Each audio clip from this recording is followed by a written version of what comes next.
स्वागत है आप सबका आपके अपने चैनल चौका इंडस्ट्रियल एकेडमी में। तो जो एक नोटिस आया है अलीगढ़ मुस्लिम यूनिवर्सिटी का, जो कि पीएचडी प्रोग्राम के बच्चों के लिए है। तो ये 18-12 तारीख में आया है, 18 दिसंबर में आया है।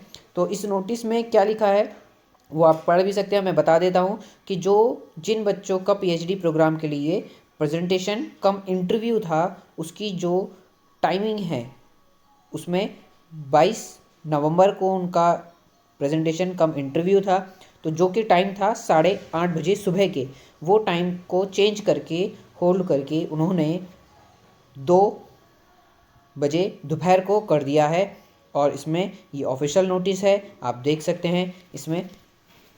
तो उन सभी बच्चों के लिए इन्फॉर्मेशन है कि उनका जो टाइम है वो चेंज कर दिया गया है, डेट वही रहेगी।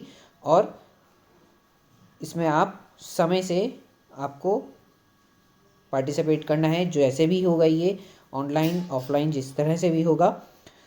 हालातों को देखते हुए यही लगता है कि यह ऑनलाइन जूम एप्लीकेशन या टीम एप्लीकेशन जो माइक्रोसॉफ्ट का है उस पर ही होगा। तो देखते रहिए हमारा चैनल चौका इंडस्ट्रियल एकेडमी इसी तरह की वीडियोस देखने के लिए। और चैनल को सब्सक्राइब करना ना भूलें और बेल आइकन को दबा दें ताकि आपको हमारी वीडियो सबसे पहले मिल सके। Thanks for watching this video.